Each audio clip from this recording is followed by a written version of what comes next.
I used to think distance in a marriage was about space, the cold inches between two bodies sharing the same bed. I was wrong. Distance is when your husband's hands find you in the dark, gentle and careful, and that's all. No closeness, no hunger, no spark, just hands, always his hands. We'd been married 3 years when I finally admitted it to myself. Something was broken between us. Not shattered by fights or slammed doors, but broken quietly, like a song that fades until you forget it was ever playing. He was kind, always kind. He brushed the hair from my face when I was anxious, steadied my elbow when I stumbled, traced slow circles on my back when I couldn't sleep. But he never really touched me. Not the way a husband touches a wife. I tried everything. The obvious first, silk lingerie that stayed folded in a drawer. Candles that melted to nothing while he worked late. Questions half-whispered over wine. He'd smile, promise soon, and that word would linger in the air like smoke, choking every part of me that still hoped. Soon became never. And when I finally asked him, "Do you still find me attractive?" He said, "Of course," but there was sadness in his eyes, so deep it almost looked like love. That sadness scared me more than rejection ever could. He started working later. I started going to bed earlier. We developed an unspoken choreography of avoidance, two dancers who had forgotten how to move together. That's when I began to suspect it wasn't just distance. It was replacement. Because lately, when my sister visited, my perfect, confident, radiant sister, I'd catch him looking at her the way he used to look at me. And that's when I began to wonder, what if I had never been his first choice at all?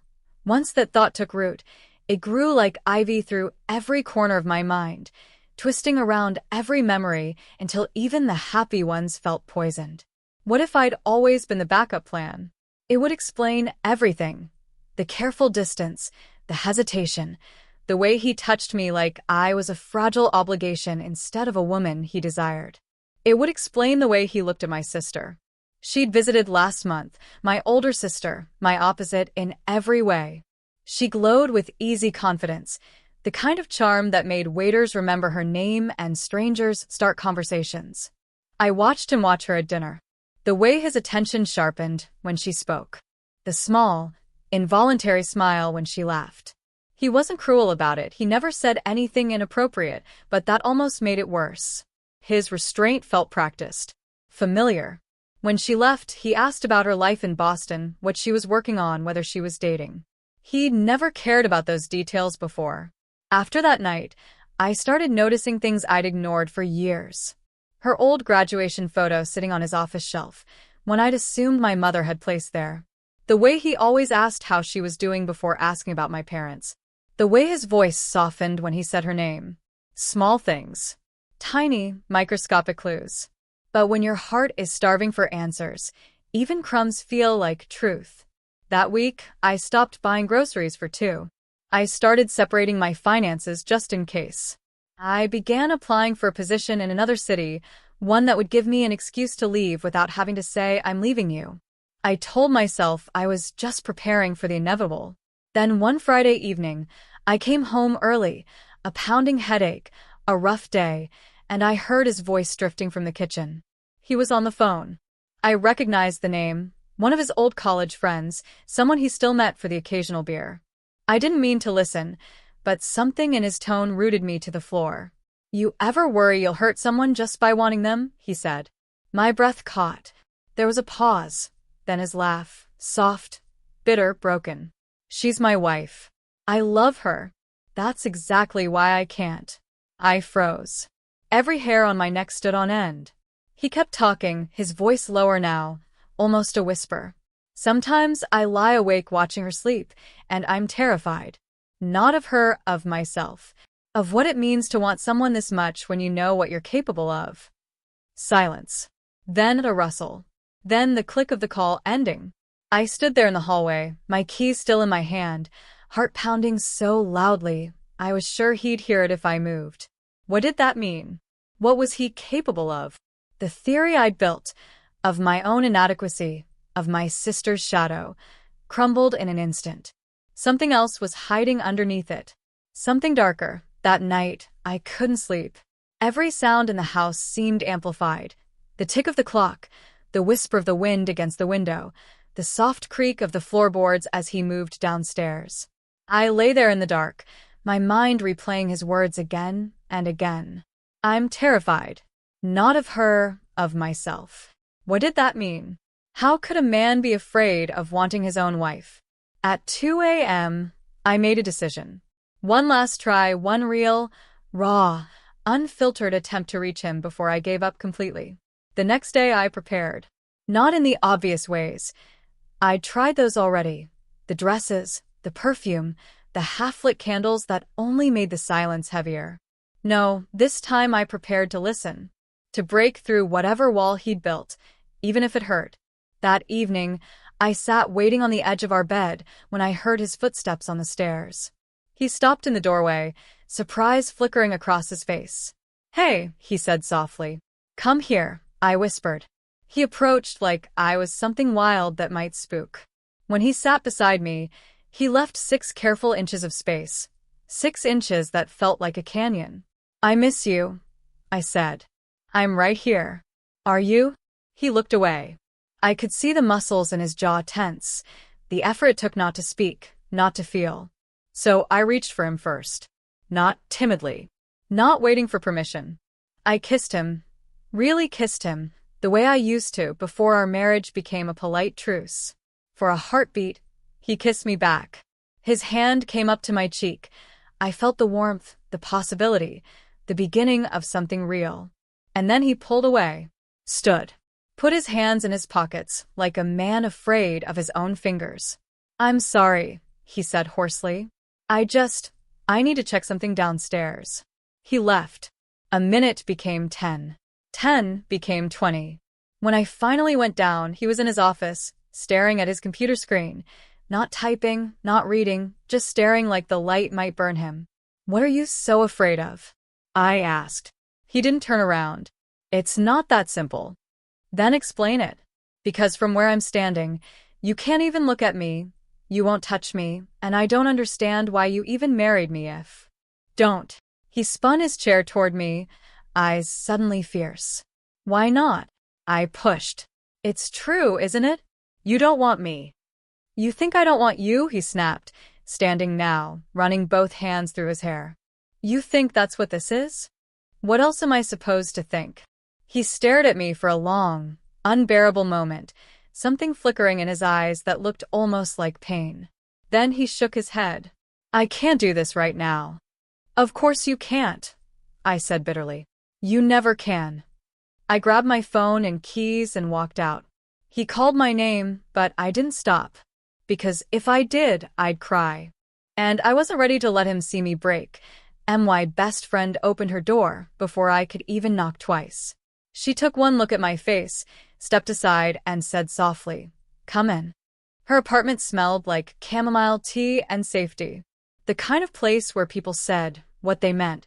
I told her everything. About the silence in our marriage, the phone call I'd overheard, the kiss that turned into an apology. She didn't interrupt. Just listened, her brow furrowing deeper with each word. When I finished, she sat back and said quietly, "So, he loves you, but he's afraid of what? Hurting you." That's what he said. "Has he ever?" "No." I cut her off quickly. "Never. He's never raised his voice. Never touched me in anger." She nodded slowly. "Then maybe it's not about you. Maybe it's something in him." "What do you mean?" "I mean," she said gently, "you keep thinking you're the problem, that you're not enough, or that he wants someone else. But what if he's carrying something he doesn't know how to tell you? Something that makes intimacy hard." I wanted to argue, to say he would have told me. But even as I opened my mouth, I knew that wasn't true. He wasn't the kind of man who shared easily.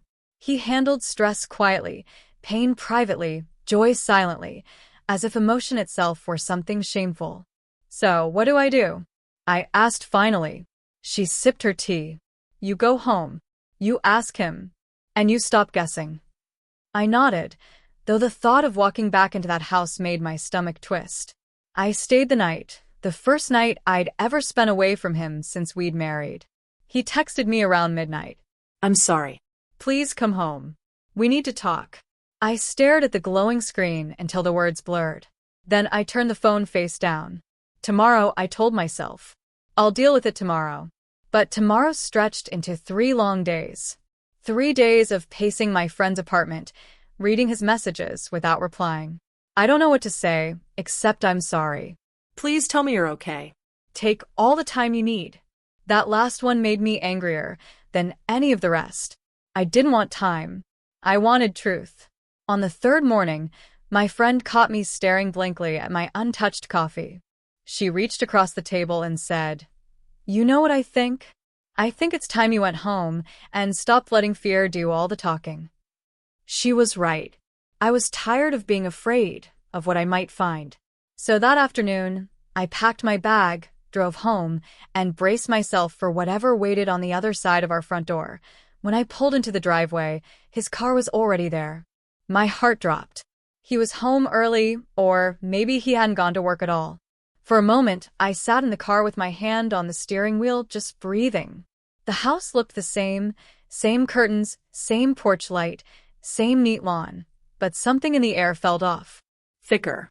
Heavy. Like the silence inside was watching me through the windows. When I opened the door, he was on the couch. Laptop beside him, untouched. He looked terrible, pale, eyes rimmed red, like he hadn't slept in days. He stood when he saw me. "You came back. I live here." He hesitated, swallowed. "Thank you for coming back." We stood there, 10 feet apart, as if neither of us remembered how to close the distance. "Are you sick?" I asked finally. He blinked. No. Why? "Because you look," I trailed off. "You look like you've been through hell." "I took a few days off," he said, rubbing his face.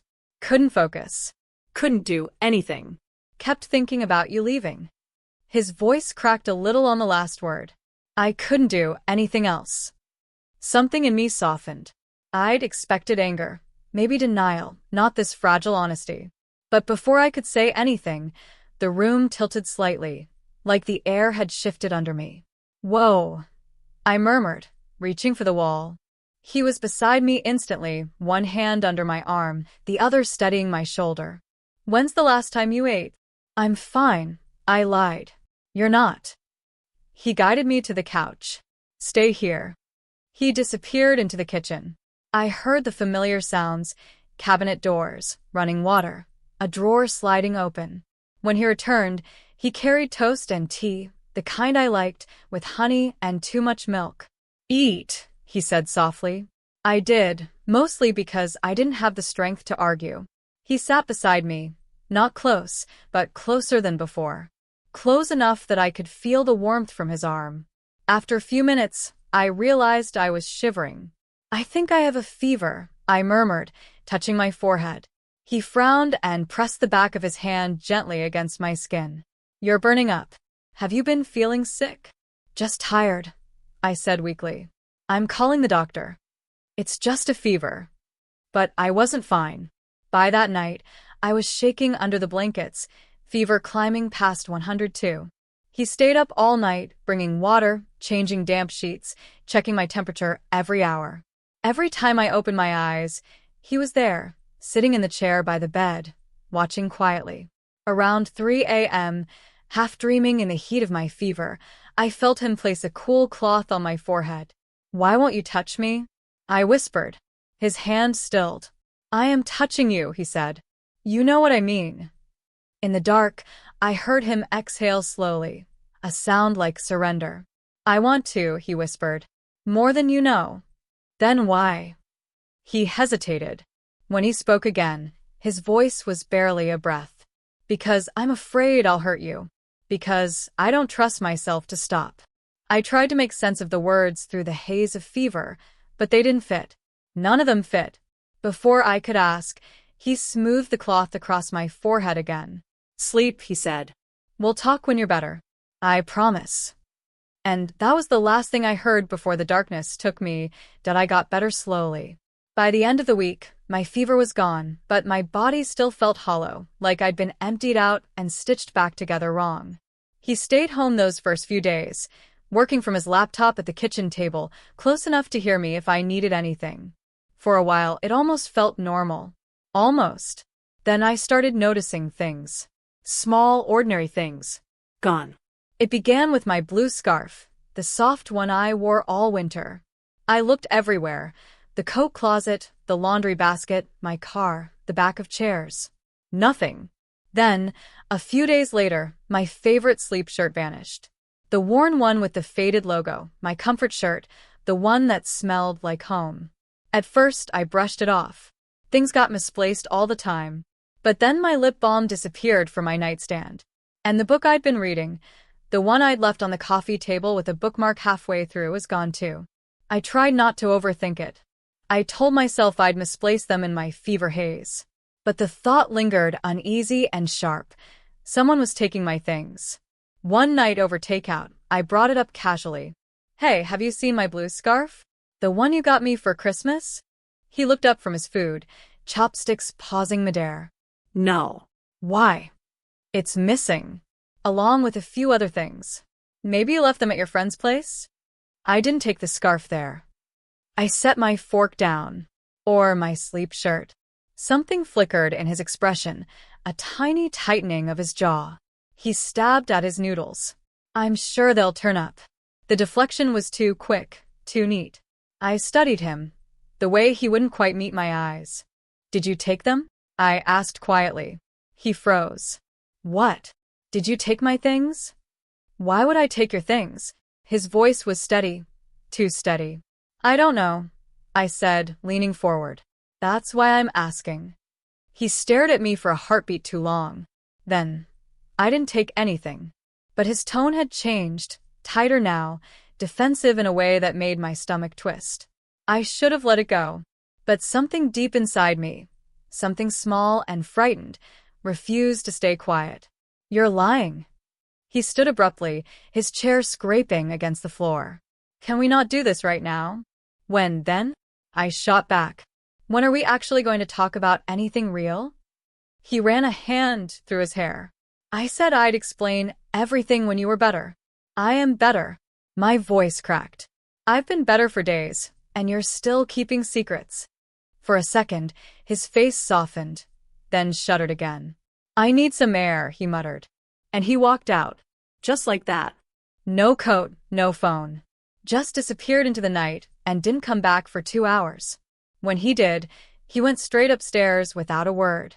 And for the first time since I'd married him, I was afraid to follow. The next morning, I called my friend. I didn't even bother with small talk, just blurted it out. "I think my husband's taking my stuff." There was a pause on the other end. Then, gently, "Taking how?" "I don't know. My scarf, my shirt, my book gone." I asked him about it, and he lied. I could see it. She was quiet for a beat. Then her tone changed, brisk, practical. "You want to find out for sure?" "I think so." "Then I'll come over. We'll set up something discreet. My old phone still works. We can use it as a camera." I hesitated. The idea of spying on my own husband felt wrong, like crossing an invisible line. But hadn't he already crossed one? "Okay," I said finally. She came that afternoon while he was at work. We positioned the old phone on the top shelf of the bookcase in our bedroom, tucked behind a decorative box, angled just right to catch the dresser and the nightstand. She showed me how to access the live feed from my phone. "This feels awful," I muttered.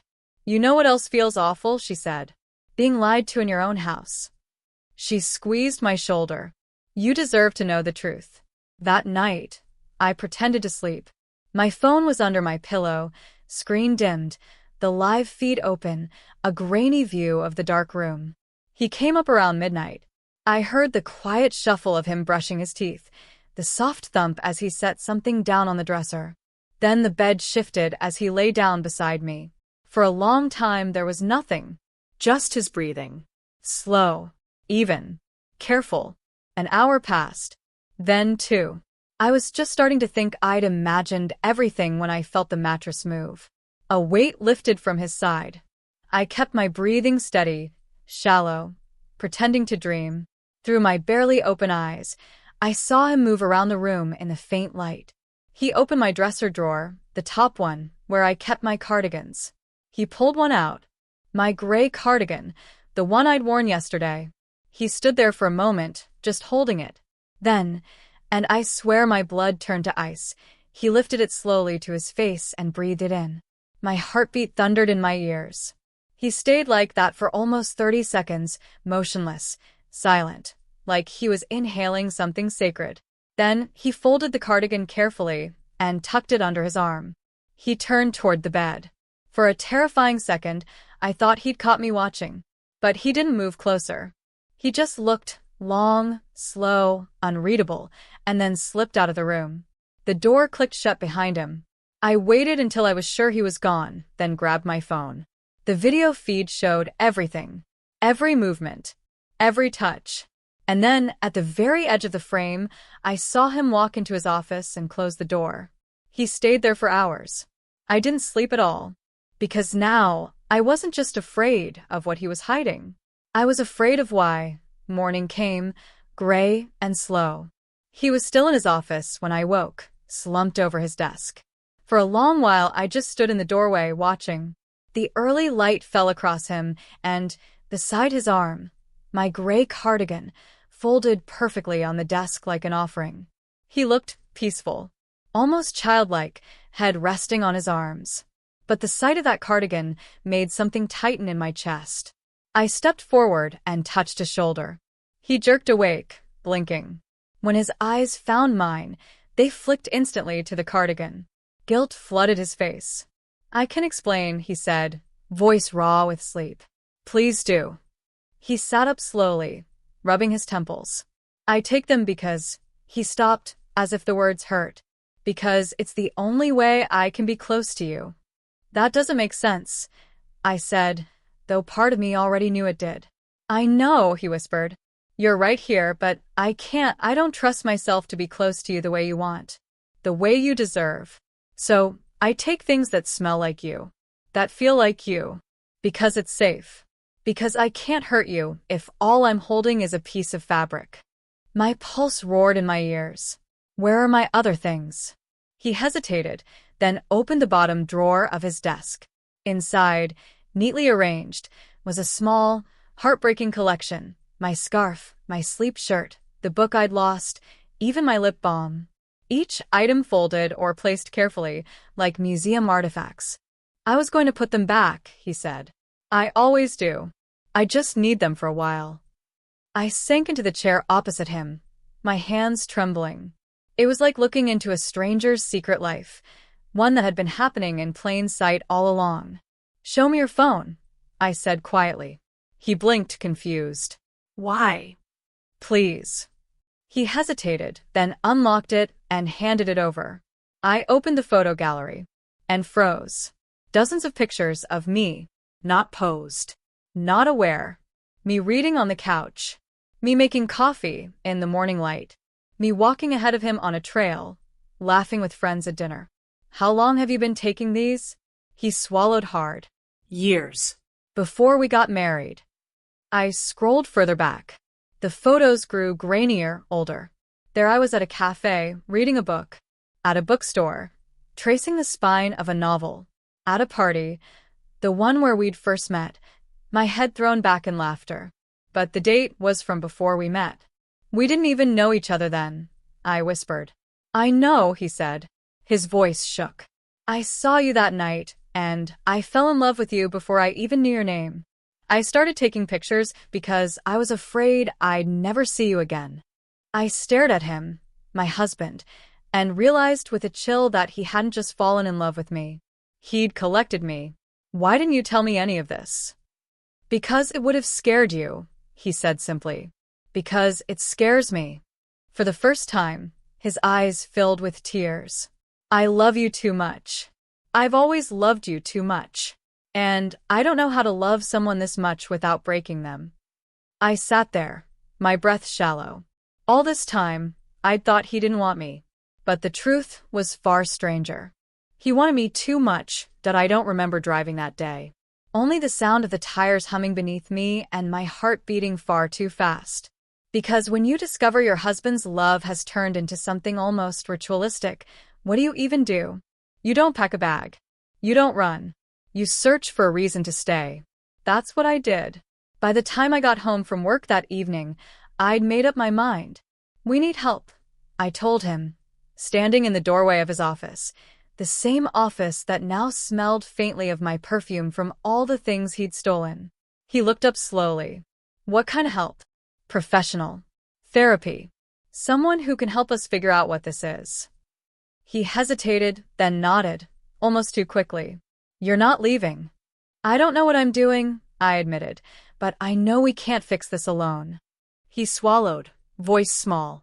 Okay. The next morning, I started calling offices. The first 2 were booked for months. The third didn't take couples. The fourth one, a woman named Dr. Winters, had an opening in 3 weeks. 3 weeks felt like forever, but it was something. I told him the date and time. He didn't argue. He never argued anymore. When the day finally came, we sat side by side in the waiting room of a small converted house downtown. The air smelled faintly of lavender and dust. He kept his hands clasped in his lap, motionless, tense, while I kept mine balled around a tissue that I didn't need but couldn't let go of. Dr. Winters was younger than I expected. Warm eyes, a soft voice that felt both safe and surgical at the same time. So, she said after introductions, what brings you both here today? There was a long, heavy pause. Finally, he said, we need to learn how to communicate better. That wasn't wrong, but it wasn't true either. I opened my mouth and closed it. I couldn't bring myself to say it out loud, not yet. She nodded like she could see everything we weren't saying. What does better communication look like to you? He hesitated, then said, honest, without fear. And that was the first time I saw it. A crack in the calm, a glimpse of the man underneath the restraint. Over the next few sessions, we peeled back layers like old wallpaper. She gave us exercises. Write letters to each other that we didn't have to share. Practice saying what we felt without trying to fix it. Learn to sit in discomfort instead of fleeing from it. I wrote my letter late one night. It was 20 pages long, every word I'd swallowed over the last 3 years. I wrote about how it felt to be touched but not wanted, to be near but never close, about love that felt like pity, and about fear, mine and his, though I didn't yet understand the difference. I never showed him that letter, but something in me shifted after writing it, because for the first time, I realized how much of myself I'd lost trying to understand him. That a month into therapy, life settled into something that looked almost ordinary from the outside. We went to work, made dinner, talked about neutral things, weather, groceries, bills. But beneath the calm, I could feel something pressing, waiting, like we were walking over ice that could crack at any second. Then the call came.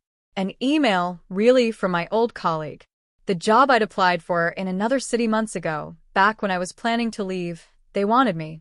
A promotion. A new start. A clean slate. For a long moment, I just stared at the message glowing on my screen. Freedom was right there, one click away.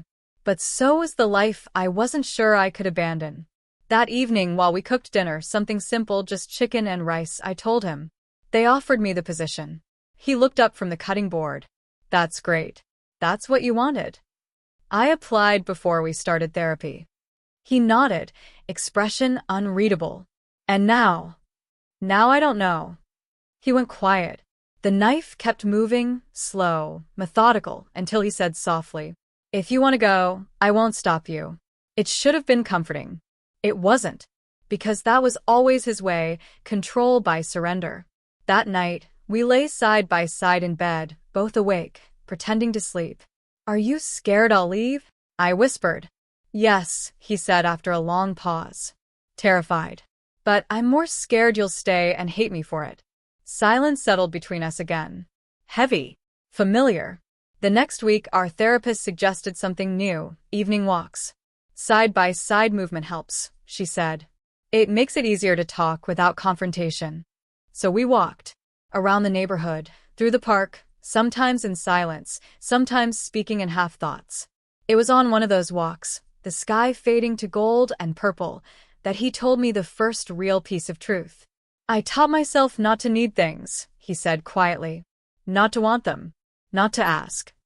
Why? He stared straight ahead. Because wanting meant pain. My father wanted things too much. Control. Perfection. When he didn't get them, he trailed off. I didn't need him to finish. I could see the story written across his face. He hurt you, I said softly. He nodded once. Not just me. My mother, too. He'd smile at breakfast, laugh at dinner, and then snap. No warning. I spent my childhood trying to predict the shift, trying to disappear before it happened. He laughed once, hollow and bitter. I got really good at disappearing. We walked in silence for a while. Then I asked, "Is that what you do with me? Disappear?" He hesitated. Sometimes. When I feel like I'm wanting too much, I pull back before I turn into him. My heart ached at that. He wasn't avoiding me because he didn't love me. He was avoiding me because he was terrified that loving me too much would make him become his father. But fear doesn't heal itself. And the walls he built to keep me safe were suffocating us both. Wanting isn't the problem, I said quietly. Hurting people is. And you're not him. He didn't answer. But for the first time in years, he reached for my hand. And this time, he didn't let go. For a while, it felt like we were thawing.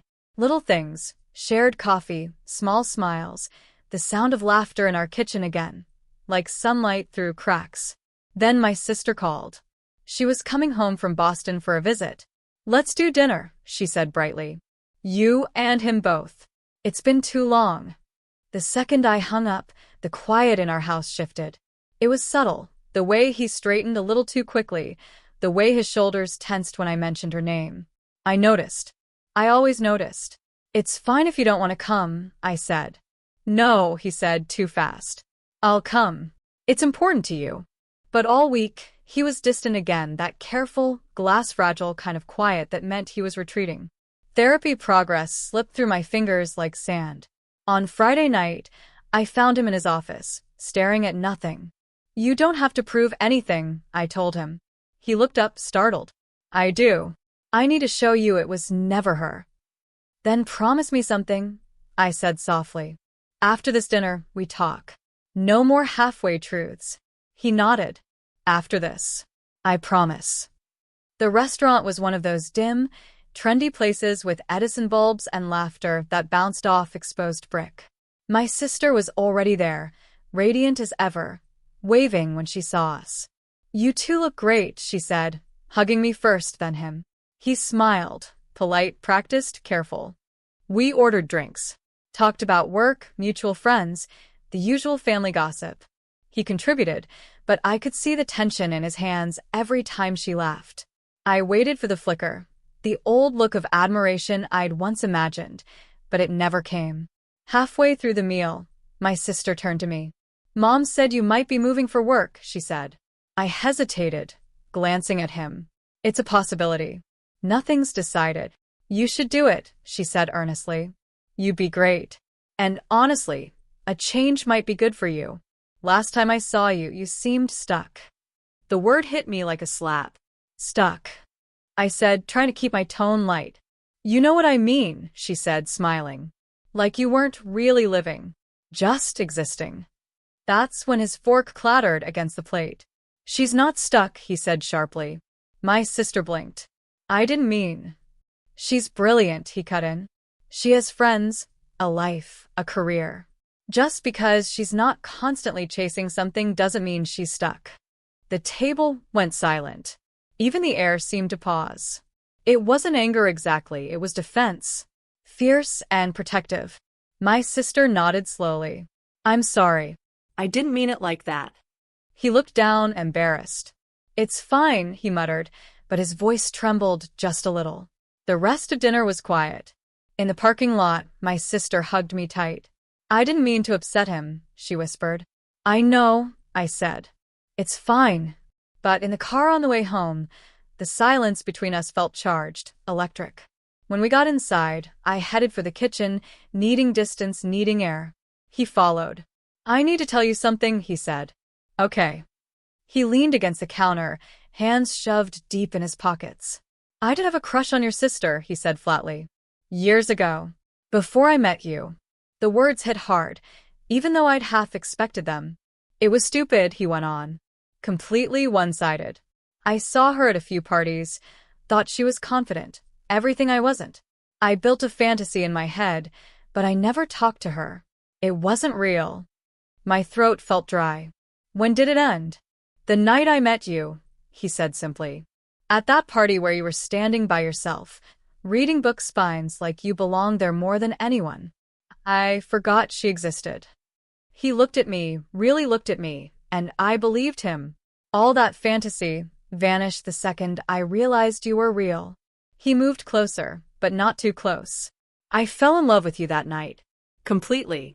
And every day since, it's terrified me. Because I don't know how to love someone this much without breaking it. You're not going to destroy me, I said softly. He closed his eyes. You don't know that. Then tell me what you're so afraid of. He was quiet for a long time. When he spoke, his voice was barely a whisper. My father wanted too much. When things didn't go his way, he swallowed. He'd hurt us. I learned that needing people makes you dangerous. I stepped closer until our shadows touched. You're not him. He opened his eyes, and for the first time, I saw belief flicker there. Fragile. Trembling. I reached out and took his hand. He didn't pull away. And in that small, trembling moment, I realized something. Maybe healing didn't come from fixing what was broken. Maybe it came from finally daring to touch what scared you most. By the time autumn came, something inside our house had shifted. Not loudly, not like a door slamming, but quietly, like a window opening after years of being painted shut. We were still in therapy, still learning, still fragile. But the fear that used to hang between us had thinned, almost transparent now. We walked more. Talked more. Sometimes he reached for my hand first. It wasn't perfect. It wasn't supposed to be. Then one evening, after a session that left us both quiet and raw, he said, "There's one more thing I need to show you." He led me into his office, the room that had once made my skin crawl, and opened the drawer that used to hold my things. It was empty. Every scarf, shirt, trinket, returned. All of it's back where it belongs, he said softly. I don't need them anymore. But there was something else, a small wooden box on the desk. He opened it. Inside were photographs. Not of me, not anymore, but of us. Candid, imperfect moments. Cooking. Laughing. Sitting on the porch with coffee. The kind of ordinary that once felt impossible. I started these after therapy, he said. With your permission this time. I smiled faintly. You asked? He nodded. I promised myself, no more taking what isn't freely given.